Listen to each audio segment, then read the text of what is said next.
Hey guys, welcome to another episode of Seeking What They Sought. It is I, one of your hosts, Anthony Leiter, back again with another exciting and riveting episode. And today is exciting because we got a chance to interview our new friend, Kendra Arsenault. Now, Kendra is the current host of the Imago gay podcast in connection with Spectrum magazine, and we got a chance to sit down and sort of listen to her journey as a queer Adventist, as well as her process towards affirming theology. Now, before we dive straight into that, a few quick reminders for you guys. The first is that this episode is part of a larger series called LGBTQ plus Adventists and the Bible. It's a 5-part series where we're trying to do intentional listening to those in the LGBTQ plus community, as well as deeply wrestle with the scriptures. So a quick invitation for you, if you have not listened to the introductory or the first episode in the series, hey, now might be a good chance to go back and listen to those. They give some great context to where we're at in this episode today. Second thing is just a reminder that these episodes do contain sensitive content. There are some issues discussed around topics like sexual assault and other forms of trauma, so there is some adult language.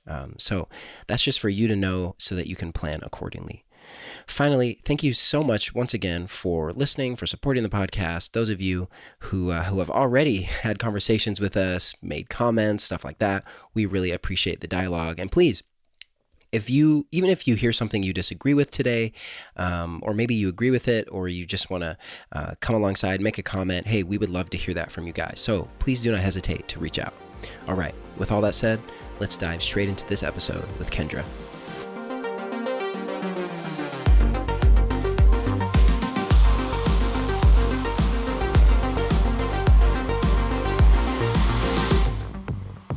All right. Well, here we are. What an exciting day it is because we have an awesome guest on today. We just want to welcome Kendra. Thank you so much for being on. Thank you for having me. We are excited, and we have a lot to talk about, but first we love to do a few getting to know you questions just so we have met before. We have taken class before here at seminary at Andrews University, but just so everyone can get to know you a little bit better, who are you? Whenever I meet new people, I'm always like, who are you? Where do you come from? And where are you going? But I'm realizing that those are super vague. So let's You're start just singing the lyrics of Cotton Eye Joe right now. So. Pretty much. Where did you come from? Where did you go? Where did you go? Cotton Eye Joe. No, Kendra, where are you from? Where did you grow up? Where is home for you? Tell us about yourself. So I am originally born in Panama, but grew up in California most of my life. So Bay Area, Monterey, spent some time in LA for college, but California is my home. I would consider, yeah. Nice. That's all. And did you go to Monterey Bay Academy? No, I did not. My parents are not Adventist. Yeah.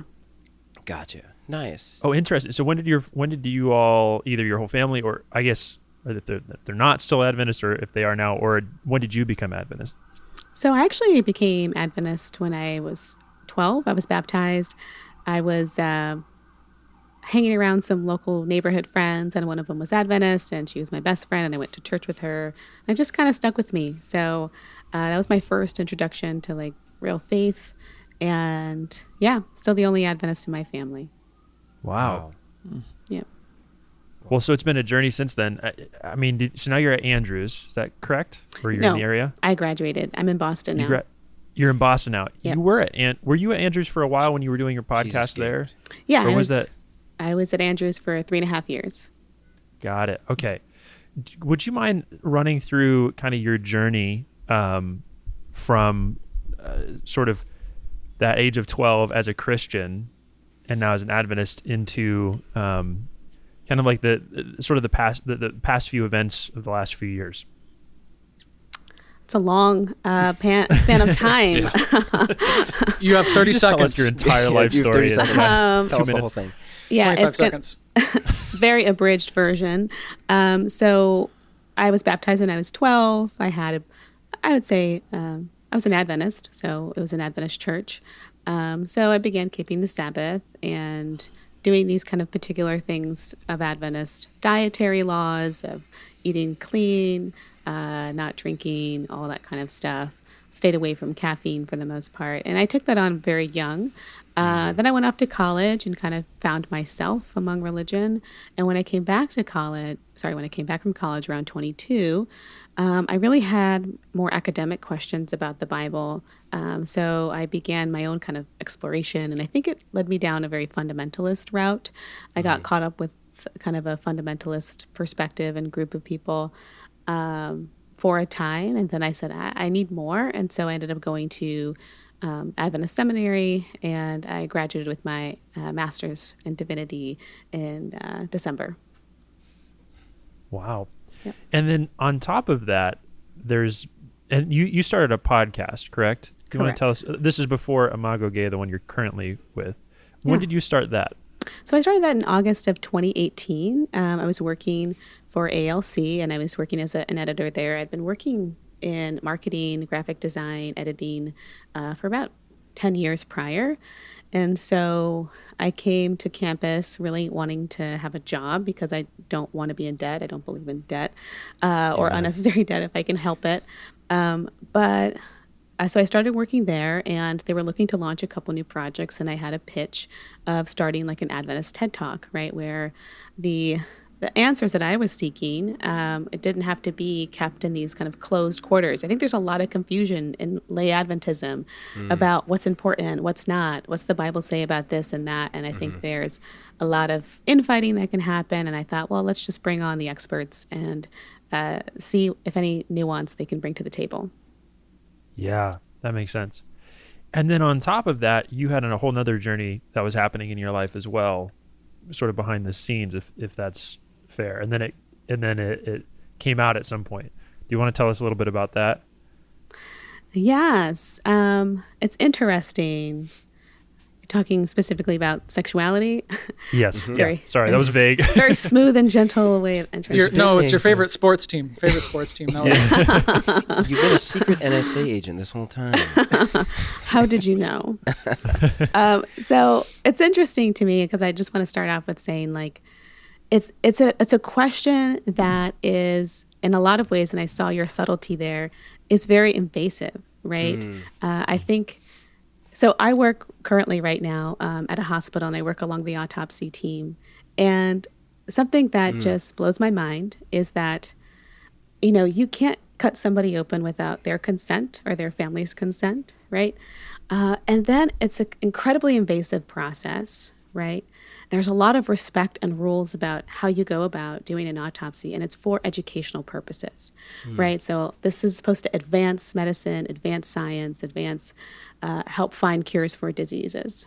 And so in some ways, I put myself on the table and said, okay, doing interviews like this, it's an autopsy, right? Like we're gonna go through, we're gonna find out what's going on, the inner workings. But not everybody is open to that. And I think if anyone who flies the flag of LGBTQ, sometimes Christians and family members and friends feel like they have a right to go into the autopsy with them and begin pulling things apart. And they just don't, right? You have to get consent. Somebody has to be wanting to be in a place of education. And not everybody wants to be in a place of education, especially because if you have any vague idea of what an autopsy is, it is very brutal, right? It's exposing yourself in many layers. And some people, to extend the pun, don't come out of it alive, right? So to be very gentle around those types of questions. But I put myself on the table, and I'll go ahead and answer that because, I think there was an underlying journey of sexuality and exploration and looking at my own attraction towards women.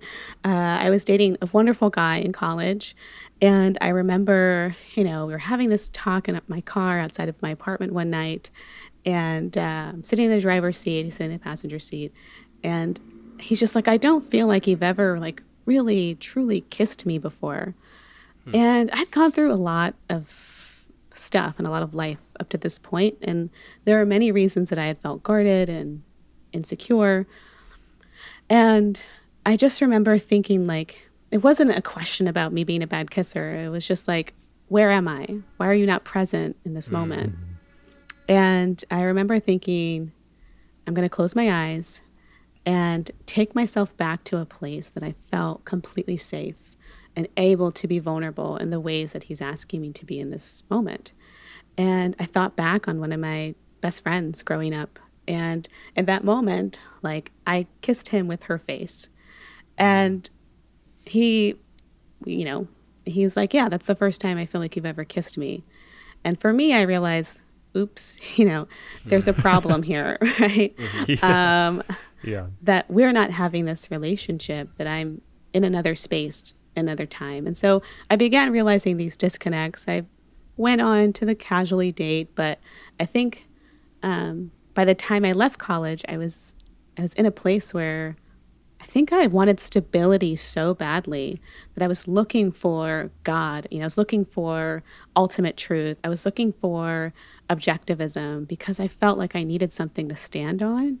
And it took me down a very fundamentalist route of understanding the Bible, which also took me down a route of suppression of myself and my own identity. That's so interesting because you said was it after this, if I'm hearing you correctly, that you kind of went down the fundamentalist route? Yep.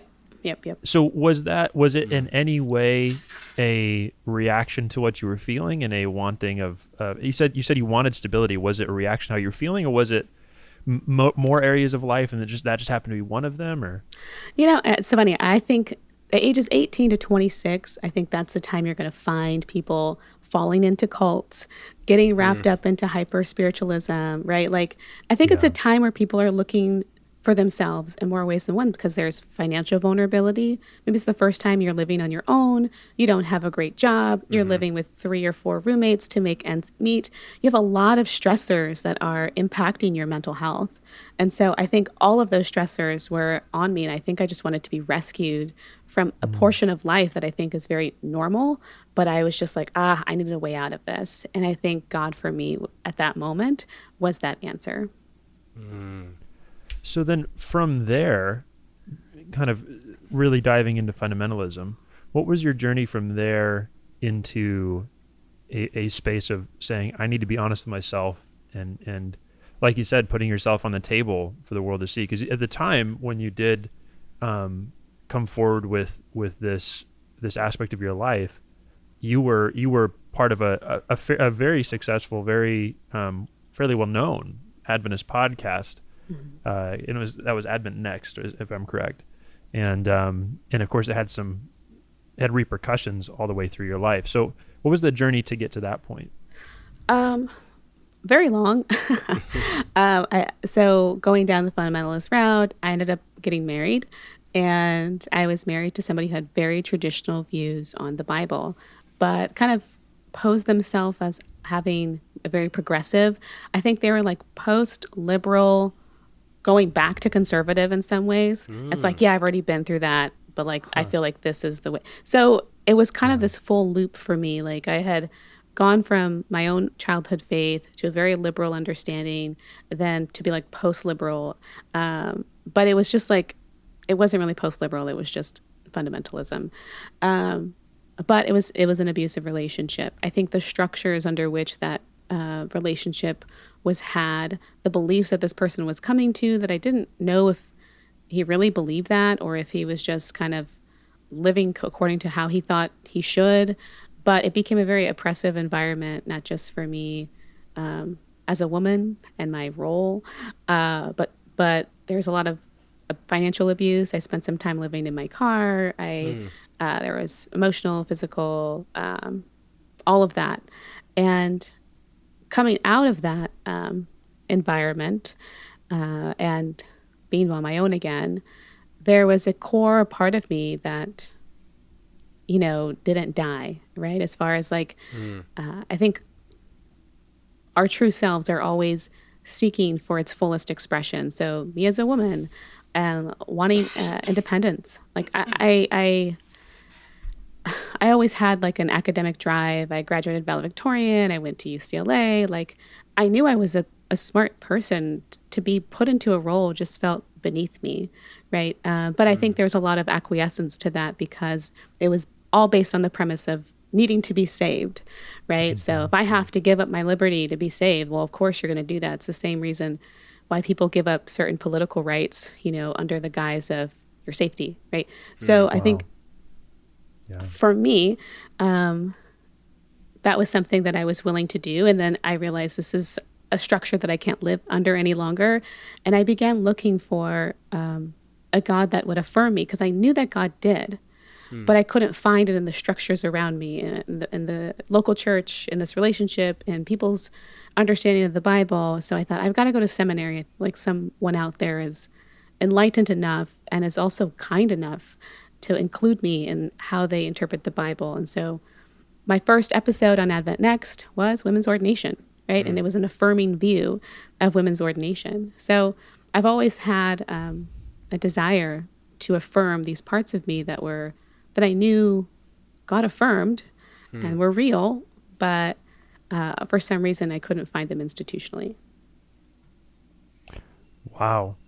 And then the journey, if I can ask, to get to that point where you're now running this you're hosting this podcast and tackling all these questions, to the point of you saying, I need to be honest with what was it? So much, I can't recall the exact story, but did you feel the need to come out, or was that sort of you were forced into some sort of that position, or how did that happen? So definitely not forced. I mean, I think I've always been an advocate, as far as, like, I come from a mixed background. My background is African American Studies, International Development. Like, the heart of advocacy has always been with me, even in the programs that I was doing with Advent Next, was looking for a more just and more reasonable way to approach theology, in a way where we consider the human being, where there's a practical side to it that is not ignoring how this is affecting the human experience, right? So it was Pride Month, and I had Alicia Johnston on for a couple episodes. I had Paul Anthony Turner on. And I was in a space in my life where, COVID was happening. And I think during that period of time, I think the question of, how does God feel about LGBTQ people just became one of those all-encompassing issues for me.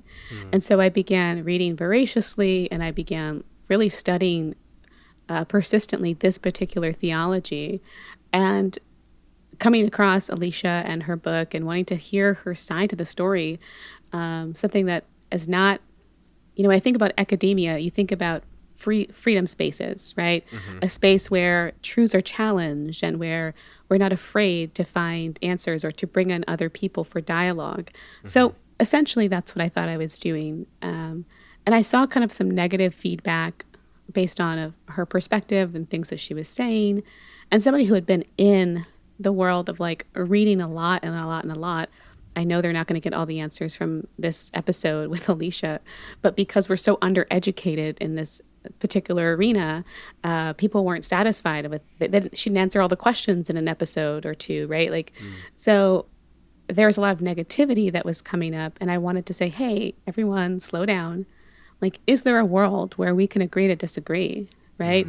And this issue is important to me because I'm also bisexual. And so if you're going to be, I don't want to set up my guests in a way where I'm not taking the heat, but I put myself in, in the pot, so to speak, because I don't know. I just found it very cowardly to say, here, come onto my platform and you can take all the heat, but I'm going to sit back. I thought, no, like, I'm stepping to the front because I'm a part of this, and I'm not going to allow my guests to be attacked in this way.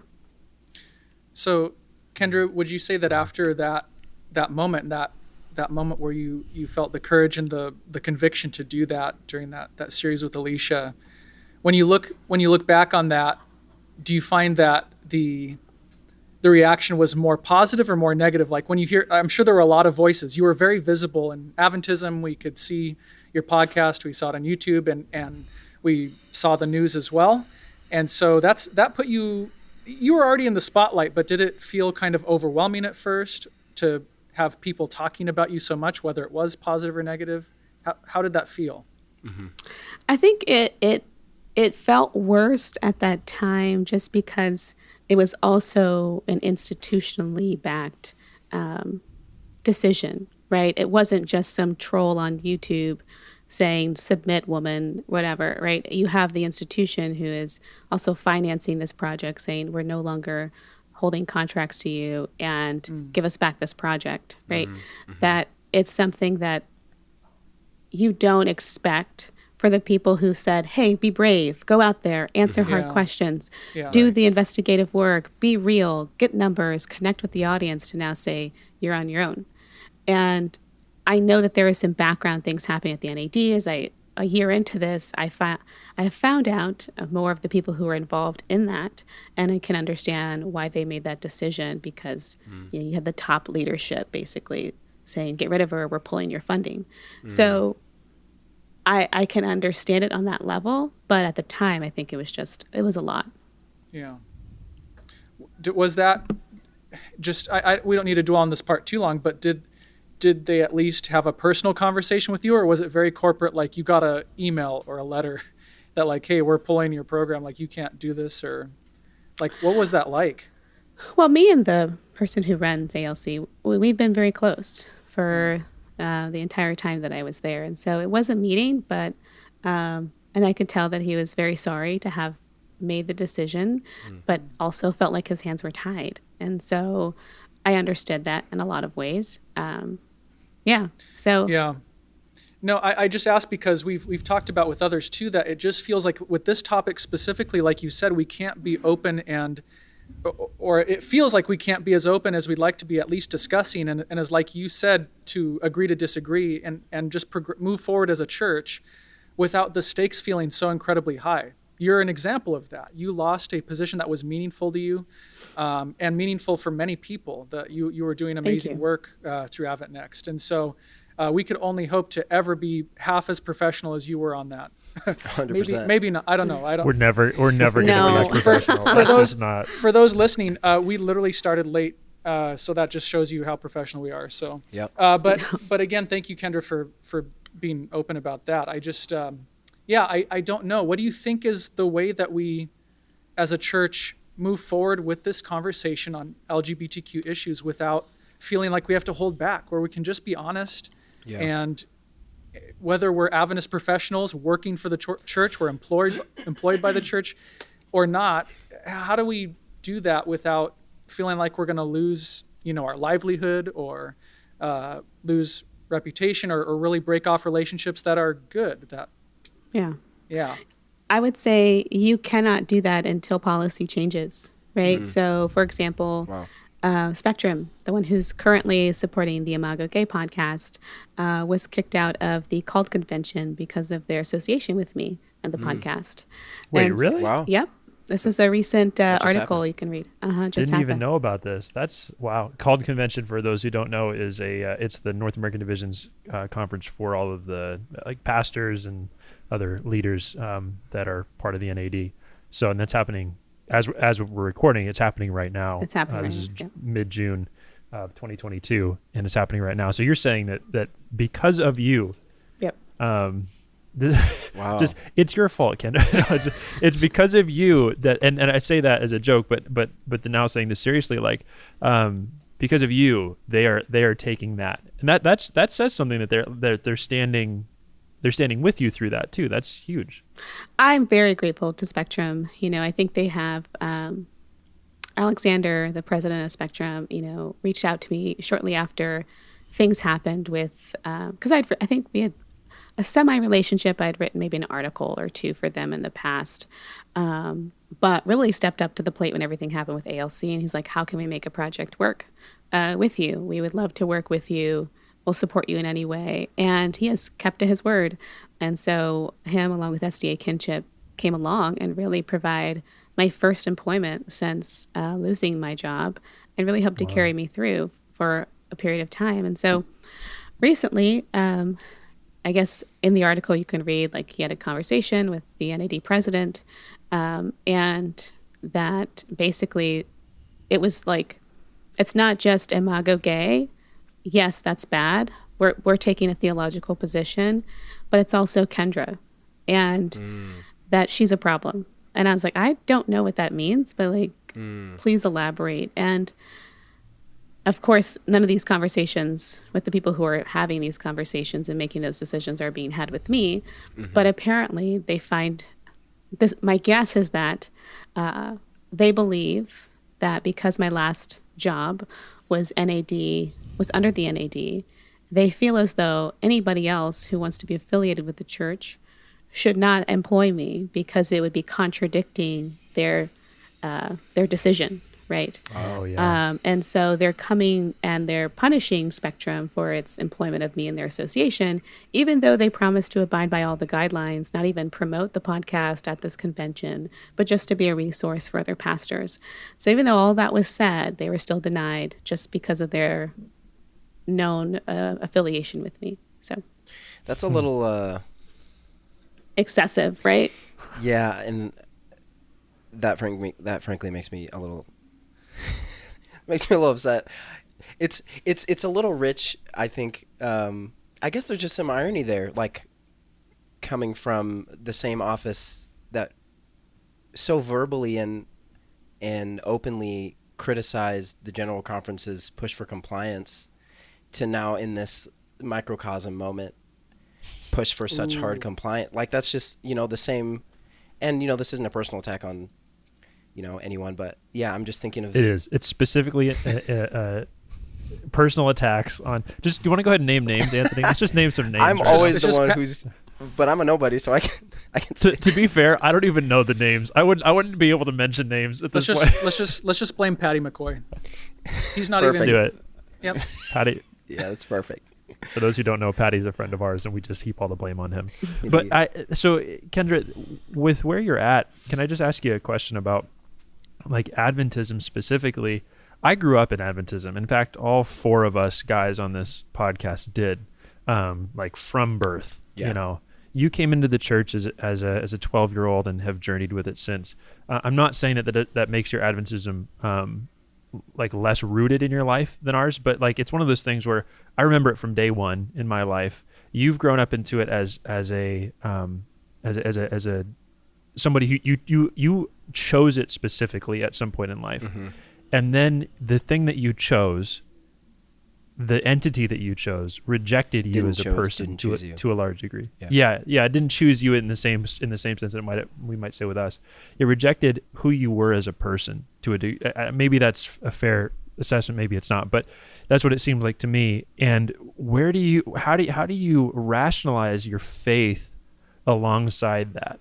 Was that rocked by that moment, or did you always feel like your faith was fairly secure in that way, or? And continues to be rocked, considering what you just shared. Yeah, true. Yeah. I would say if my faith was tied to an institution, it would be rocked, right? Yeah. I think for me, I think everyone feels like maybe they've had some advantages in their perspectives, but I really do feel like being raised in the public system and in a family that is non-religious, it's kept me quite conscious that the church is not always appealing to the everyday person and is not always in touch with everyday lives. And so I've also had like this dual accountability in my head of not just to people who are inside the church, but like how are we going to actually reach and be accountable to the larger ethic of how the community and the world is growing and learning and changing. And do we really have something for them that appeals to them? And we're not just like picking off the sick and the weak and bringing them into our cult, right? That we can really be a strong presence in the current world that we live in and really talk with the greater minds of today. And so I feel like my relationship with God continues to just grow, and that I see, the fact that God continues to bless me, even though the church isn't, for me is just a sign, and maybe it shouldn't be, but in some ways, a sign that He's still taking care of me, and that I'm not under the eye of His disapproval in this sense. And also kind of the space has allowed me to unlearn things that I would now consider to be kind of toxic practices. So yeah. Could I just ask, so we've had, we have friends who are part of the LGBTQ community. We have friends who are both affirming and non-affirming. I mean, you get the spectrum of people in your life, and that's just reality. We've talked with people who might consider themselves as formerly gay, and when they look at biblical texts, they come at it and see this is a problem, this is a sin, and therefore, and they have amazing stories of God's work in their life, or maybe they're not formerly gay, but they would consider themselves that the call is to be celibate. For you, and this is not a trick question, I just genuinely want to hear your story in this. How did you come to the point of, because you said this before, you said that you felt like God was affirming of you. He cared about you. Mm-hmm. How did you come to that point, especially when you consider the, and I say this not as holding a position, but I just say this in this way, the perceived clarity of the text of Scripture, because they seem to be so explicit and blunt. How did you come to the place where you felt like God was affirming of you, and we're able to kind of journey through that process with the text as well? And you don't have to go crazy deep into all the text and everything, but just what was that part of that journey for you? It's very interesting that you asked this question, because I think my journey to affirming has been my same journey that I took to women's ordination, and I'll clarify. So I think a lot of my own exposition of Scripture has come through some type of experience. There was a time in my previous relationship when I was married, I was living in my car for like a month or a week at a time. The greatest length was about a month at a time. And I was in a place where I was so in this mindset that, I can't tell my family of what's going on. They would have supported me. They would have made sure that that was not my situation if I would have told them. But I had this sense of like mission and calling of how am I going to witness to my family if they know this is happening to me by an Adventist? Like, how am I going to sell them my faith when my faith has led me down this dark hole? Like, there's nothing attractive here. And I felt like I had the need to keep silent. And so I did, and I suffered in silence. And I remember one night being parked by the beach. I just went there recently on my trip back to California, and looking at this view that I would look at every night. And it's literally like I'm parked by this house, and there's a big fence so they can't see me. And then right across the street is the beach, and then there's a one-lane street right ahead of me. And you can only see about maybe like 30 yards. It's kind of a narrow perspective. And there's no stop signs there. It's just a road. And one night, I'm about 10 o'clock. I'm literally reading my Kindle, Ellen White selected messages, 10 o'clock. Dedicated, trying to find answers also for my life, to be like, why are things not working? Well, how can I just be good enough to fix this person? Why is there something really wrong with me that I deserve this? Am I just being rebellious? Do I need to accept my place as a woman? And trying to find some type of liberty and hope in these writings that were supposed to give me all of that, right? And 10 o'clock at night, and I hear the screeching of these tires. And it's Saturday night, like this happens. People are drunk. They're by the beach. I don't even look up from my Kindle. And I hear this guy screaming. And immediately I knew that he was talking to a woman. Like, there's just something about his voice, the downward angle of his voice, the condescension. I'd heard this before. I know this spirit. I know this man. I've never met him, but I've heard him 1,000 times before. And he stops in the middle of the street, gets out of his truck, goes around, pulls the woman out of the passenger seat and tells her to get out of the car. And she's silent. I don't hear a word from her. And she begins to walk away, and all I can think about is just, get out of there. You don't deserve to be treated this way. If he doesn't want you, I'll take you. I'll find some place for you. Like, I'll be a nest for you. And I don't know exactly why I was thinking all of those things, but that's just my natural reaction to this situation. And she's walking, and the last thing he says is, give me back my sweatshirt as well. She takes off her sweatshirt, and she has nothing underneath it but her bra. And so it's 10 o'clock at night. He peels off. She's walking down the street in her bra and her jeans. I run after her. I have a trunk full of clothes that I've been keeping there for a long time, since I've been living out the trunk of my car. I bring her a sweater. I cover up. I give her the speech of like, you don't deserve this. Let's find you someplace. And her response to me is, no, no, no, I got to get back to him. I got to go back. And she's in the loop, the loop and the cycle and the toxic cycle of that relationship. And I give her my number, I give her some money, and I say, if you need help, like, call me. I get back to my car and I say, it dawns on me.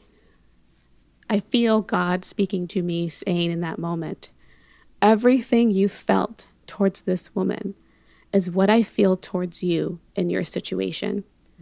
Like, there is my answer. I want to know what God's thinking. I wanted to know what he thought about my situation and how to get out of it. And I'm trying to find it in these texts. I'm trying to find it in the Bible. I'm trying to find it in Ellen White writings. I'm trying to find the solution. And right there in front of me, he says, how you feel towards her is how I feel towards you. Get out. Go. Wow. Be safe. And from that moment forward, I changed my theology on divorce, on us. I thought the most I could do is maybe separate from this person and somehow deal with this from a distance. But it's like divorce, equality. He gave me a theology in that moment that prioritized my safety and my thriving over keeping to some type of narrative. Wow. And place that, so that's one particular event that happened that helped me work through texts that I was just going round and round and round and never finding an answer to. When it comes to the LGBTQ question, for me, I think being in close proximity to someone who actually fell in love with me, and to see her struggle in a way where,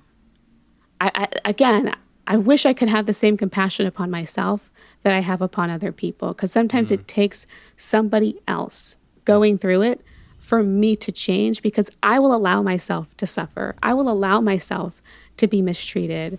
And I continue to have to fight that part of me that has been indoctrinated through church about humility and suffering and thinking that there's some type of reward in that.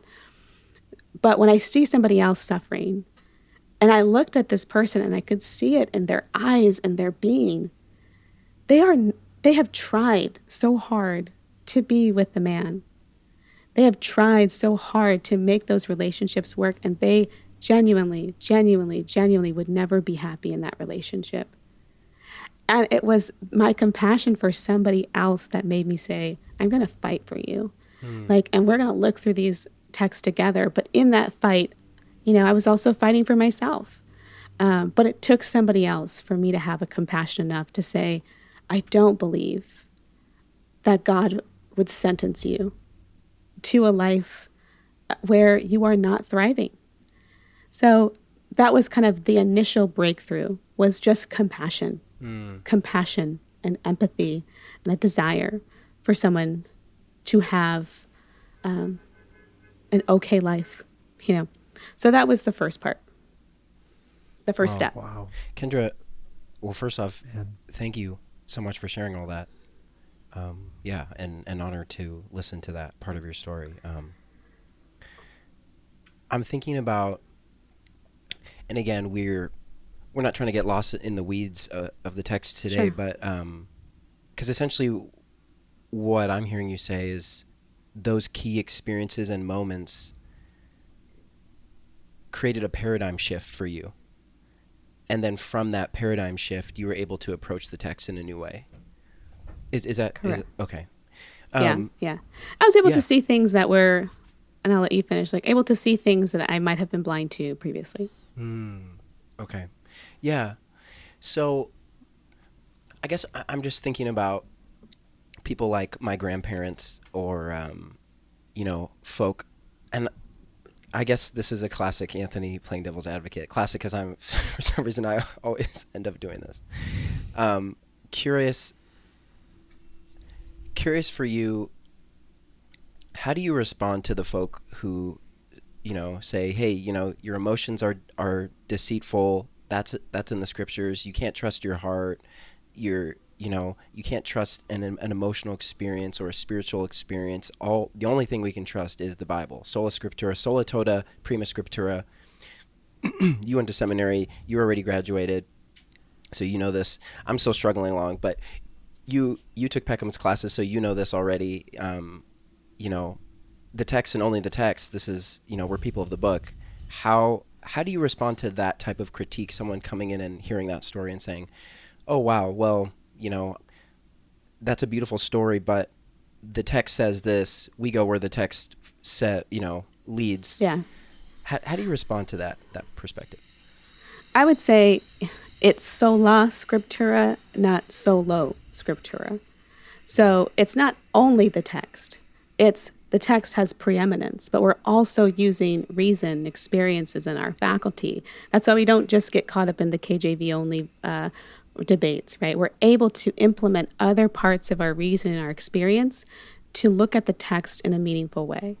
And so when I look at something like, for example, Sodom and Gomorrah, I see that as a text that's primarily about violence and rape, right?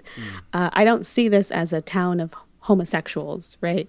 I see this as a town that was used to humiliating outsiders. They were xenophobic, right? They did not want strangers in their land, and they wanted to be scary and send an awful report to say, don't come to Sodom, because Sodom was rich in resources, right? That's why Lot chose Sodom. So they wanted to send a message to outsiders that this is a fierce country and don't come here, right? And so I see violence, I see rape, you know? When you look at Leviticus 18, it's couched in what? It's couched in all of these laws against incest, about the ways of, you know, uncovering your father's nakedness, etc., not sleeping with your daughter-in-law. Like all of these things that are, well, we today would say like these are kind of morally repugnant, right? You don't have incest because also like real genetic reasons. But there's something there that like even today we can agree with and say, that's gross. Or don't sacrifice your children to Molech is like right after that verse. So to me that says it's talking about something that's probably not consensual or something that is harmful to the person, right? Like when we talk about morality, show me where homosexuality, being gay, and two people consenting to be in that relationship, where is the actual ethical harm, right? So when we talk about ethics, there has to be we're talking about harm reduction. So it's not just about, well, ethereally, my morality is offended. Okay, well, where does it exist in a person, right? Like in these laws of, you know, don't marry a mother and her daughter, it's talking about like, don't lie with them because you're creating some type of incest pool. And that's offensive to these people, right? Like to force an incestuous relationship, like there's a victim there, right? Don't sacrifice your children to Molech. There's a victim there. There's also no mention of women in Leviticus 18, right? So I guess lesbianism was okay until the days of Paul, right? Yeah, because it only mentions men lying with men. Right. Exactly. Correct? Yeah. They don't talk about women. And so, you know, I think if it was specifically talking about that, then I think we'd have something a little bit more robust. When I think about the tenor of Scripture and the weight of Scripture, I feel that it's moving towards harm reduction towards people, right? Like honoring God is also about honoring your neighbor, right? Like the laws that he gave, you know, we talk about Old Testament, the acceptance of slavery, and the New Testament is the accepting of slavery. But is that God's ultimate ethical ideal? No, right? Like slavery is not ethical, but we don't see an argument for it in the Bible.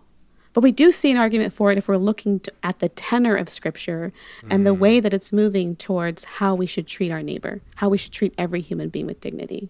So even when the Bible isn't explicit about what is just and what is right, we can gather based on the average of what's happening and where God is trying to go and the kind of person he is and what he would advocate for. And I think these texts require that type of critical analysis and using all of the faculties. So it's not a solo scriptura, it's sola. How do we incorporate the weight of all of our knowledge, psychology, education? Like these are professions that I also think are ordained by God, right, that we need to incorporate in how we do theology. We can't be siloed off from the rest of the world and think that we're having, really qualified conclusions to where we go. Wow. That's a powerful answer, Kendra. Very. When I hear you talk about this, what comes to my mind also is a kind of a toxic answer I've heard so often in our church. I know it's not just in the Adventist church, but just the phrase, the scriptures are clear, before proceeding to make an argument for one side or another. It doesn't just have to be on this issue. It can be anything. The scriptures are clear. Let me tell you what I think they say. Yes, right. And it's such a horrible way to start a conversation. It draws lines, right? And yet we use it as a comfort in our church. We want to be assured of our truth, our capital T truth within our church. It's just part of our DNA in creating, like, this is who we are. Biblically, theology, like, that's so important to us, having assurance of salvation. That's something that so many cling on to. So when I hear you talk about this, the reality is you talk about using all these different professions and ways of looking at the scriptures in different ways to really deeply exegete and really see there's more to it than just a simple, here's what it says and this is what it means. And there can be multiple layers to that. What you're saying is there's going to be a level of dissonance, and there's going to be moments of gray and moments of going through saying, yeah, it's not as clear as we thought. We need to kind of meditate and wrestle through this, maybe over the course of years. And the reality right now is that we have these two sides, affirming and traditional, and there doesn't seem to be room for a middle space. And I know that we talked about earlier that you said there needs to be policy change. But in this moment, I don't even know if this is a full question. I just kind of observe that we need that space where there can be both people that feel strong about traditional and also affirming, where we can just honestly, talk and hopefully be kind to one another, be loving to each other as we go through that and wrestle together, because we're not going to get anywhere the way we do it now.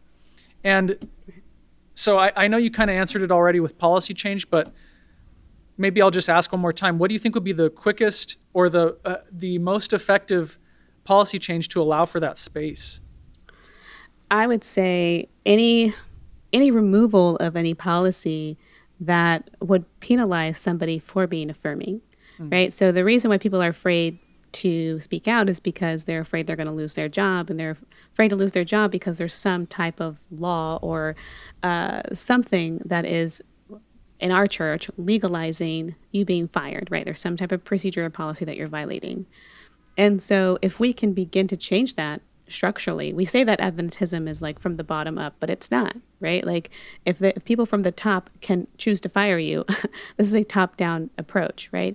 Even if congregations are open and willing, if somebody gets wind at the NAD that you're teaching affirming stuff, they're going to get rid of you and you're going to lose your job. So you can't create a safe space if there's still an entity that has teeth and is ready to pounce on anybody who is going to be divergent from that. And so otherwise you will continue to have people move around in secret. How to begin to organize to make that policy change, I don't know. But I know that's something that needs to happen. Eric, you wanted to ask a question, right? Yeah, I was just going to kind of, for Adventists and Christians who are unsure where they stand on the issue. They, grew up Adventist, or they know the traditional viewpoint, but I think the compassionate side of us, we want to affirm and, love one another. And we're maybe struggling with the dissonance from someone in the LGBTQ community. How can we ask honest questions without being offensive? If we say it. I think you just have to find willing participants and people who are educators. Right? Like I said, not everyone's going to want to answer questions. So you can always ask, say, hey, I have questions. But I think also doing your own research and coming to it with a bit of knowledge. I think every person is not an expert.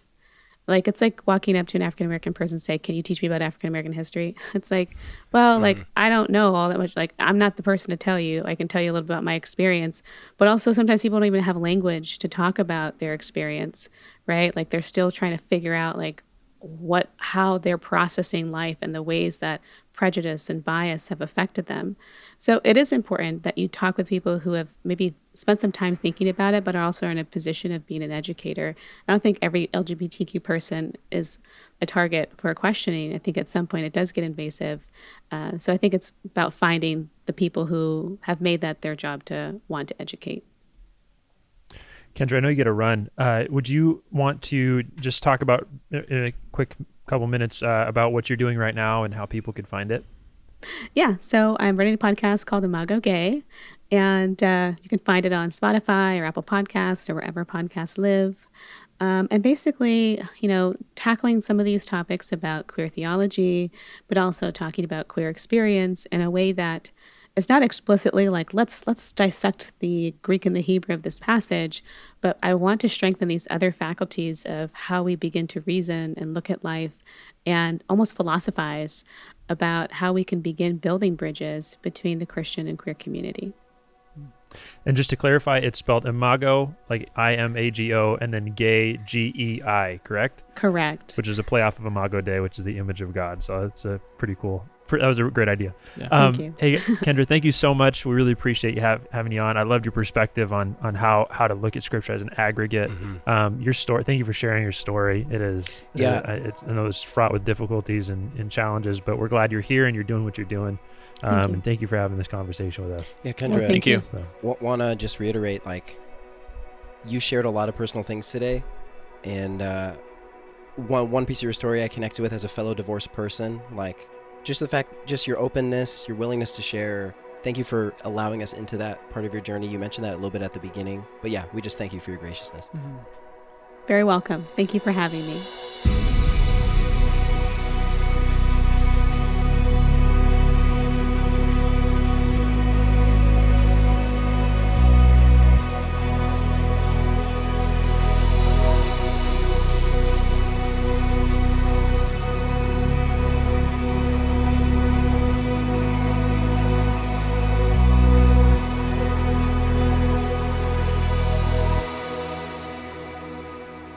All right. Well, thank you guys once again for listening to this episode with Kendra. There may be some links that we discussed during the episode, and you will be able to find those in the show notes. All right, so before we finish, I just want to give a shout out to our producer, Eric, who somehow, we're not even sure how this happened or when he had time, but somehow he won the 2022 Latvian tomato sauce chugging competition.